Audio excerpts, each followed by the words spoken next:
Hello guys, what is up? My name is Dan the Delight and today I'm bringing you another FIFA 21 player review. This time the man that we are reviewing is N'Golo Kante, the man from Chelsea and from France, a central defensive midfielder. So as always with these reviews we'll get into the basic details that are on the card, get into the attribute details, get into some gameplay and see how he feels in game. And then we'll get into where he sits on the best CDMs that I've used so far in FIFA 21. So, 88 overall rated, 77 pace, 66 shooting, 76 passing, 81 dribbling, 86 defending and 82 physical. Some really nice stats on there, particularly the defence, the physical and the dribbling on that one. 5'6", small guy, medium height on the work rates, and then we've got the right foot, 2-star skill moves, 3-star weak foot. It's not a big deal for a CDM, it would be nicer to have higher, but it's not too bad. He's not the sort of CDM that's going to be going forward too much with that shooting stats, so not too bad, and overall it looks pretty solid. Obviously he is an 88 overall rated, so you expect him to be good, and he costs quite a bit of coins as well, at 389k, which is what I will be reviewing him against, as if he is still that now. He may have gone down or up by the time that you are watching this video, but let's get into the attribute details now and see how they are.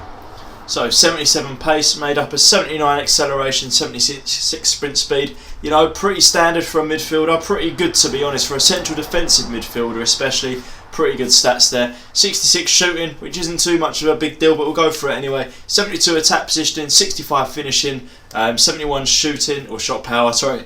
65 long shots, 56 volleys and 54 penalties. Some not bad stats on there, but obviously it's not what he's going to be good at. And then the passing, 76 is 79 vision, 68 crossing, 49 free kick accuracy, 85 short pass, 79 long pass, and then the 49 curve. Not a big deal either. They're quite low, some of those, but the big stats are in the right places. So short pass, long pass, and the vision are the good ones that you want for a CDM, and they are all the highest stats that he's got. So not too much of a big problem. The free kick accuracy is what's bringing that down. The 81 dribbling, made up of 82 agility, 92 balance, 91 reactions, 80 ball control, 79 dribbling and 85 composure. Really nice stats on there. The 86 defending, made up of 91 interceptions, 54 head accuracy, not too much of a big deal, 89 defensive awareness, 90 standing tackle, 85 sliding. If that head accuracy was out of the way, then that stat would be way higher than what it is currently set at right now. And then the 82 physical, made up of 77 jumping, goes hand in hand with the low heading, and the 96 stamina, 72 strength and 90 aggression. So some really nice stats there. Really the passing and the defending would be brought up a little bit if you took out free kick accuracy, which it doesn't really matter, and if you took out head accuracy, which isn't too much of a big deal either. So some really good stats there that would be higher if some of the more pointless stats were sort of taken out of the equation there. So I'm really excited to get into it with this guy. Played with him on the other FIFA and he was really good there. So we're playing him. Most of these games will be in Foot Champ, so it's not the easiest of starts for him that I bunged him in there in, but nonetheless it should be a good test for him. As always, if you are enjoying the video, please do give it a thumbs up, hit that subscribe button, let me know if you've used Kante or if you're planning on using him after this video, and I'll be looking forward to hearing from you guys. But we'll get into some gameplay now, see how he plays in game, get into the stats that I think that he should have, and then see where he sits on that all-important chart for the best central defensive midfielder that we've used on FIFA 21 so far. So here comes some gameplay. Alright, so some gameplay here from Kante, and first of all, as an overall sort of analysis of him, he's really good. He's very solid. He's always in the right position. I know the pace isn't the highest for him, but he's always in that right defensive position that you want him in. He's not going to go forward. He's not going to. I did have him to stay back though. I always set my CDMs to stay back, but he's not going to run forward and expose you.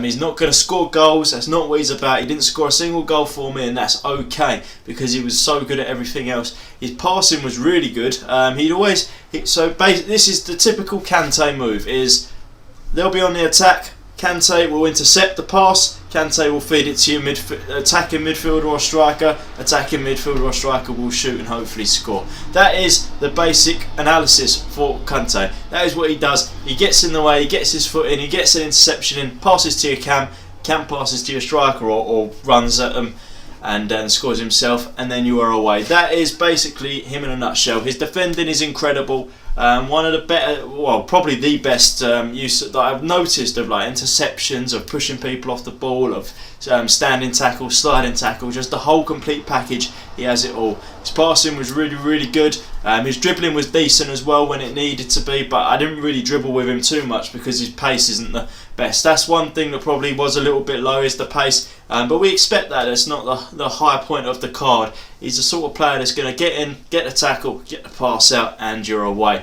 Really, really, really solid player. I was really happy with him, and he's staying in my team for now. I used to use Ndidi. He's taken Ndidi's spot, especially for the champs, and probably going on after that, to be honest. But let's get into the actual attribute details now and see how we are breaking down Kante and see what I feel like his stats should be. So 77 pace, to be honest, feels about right. He wasn't rapid, but he wasn't slow, and that's sort of what 77 pace really is. So I'm not going to change anything there. 77 pace feels about right. I can't also comment on the shooting because I didn't actually have any shots with him, because he was so good at just staying back and doing his job that he didn't get forward, and that is okay. But we'll stick with 66 shooting because I cannot say otherwise. 76 passing is an absolute lie. Complete and utter lie. His passing was really good.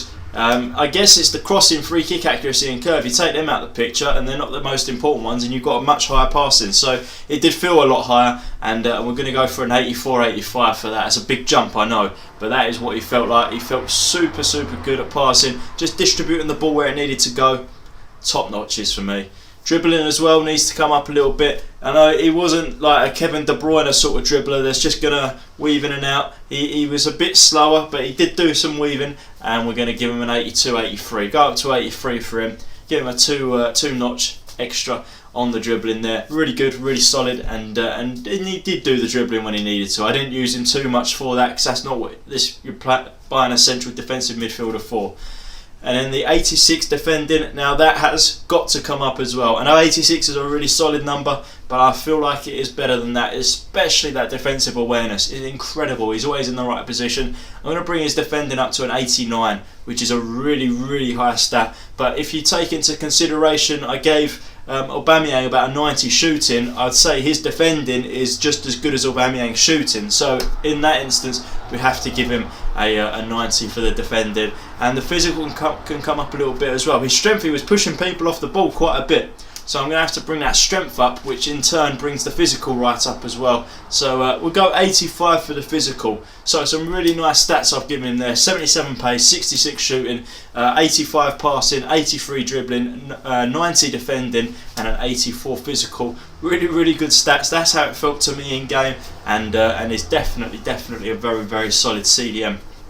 So you can probably work out by now if I think he's worth it. A lot of coins that you'll be spending on this guy, not just shy of 400k, so I mean it's a lot of money for a CDM, but I'm going to have to say that for me personally, I feel like he was worth the coins. He's just solid. He's a game changer. Since I've had him in my team, my whole team has played a lot better. So go out, get yourself a Kante. Let me know how you're enjoying him if you do so. So let's see where he sits on the top of that chart. Gave the chart away a little bit there, but he's finishing top over everyone else. He is the best CDM that I've used on FIFA. You're expecting that for the coins that you're paying for him, but even when you take that into consideration, he is the best CDM. He's better than all of them, and they are also very, very solid CDMs. So yeah, not much more to say about him other than hopefully you will go and buy him. Let me know if you do, because I would like to see if you have had so much success as I have with him as well.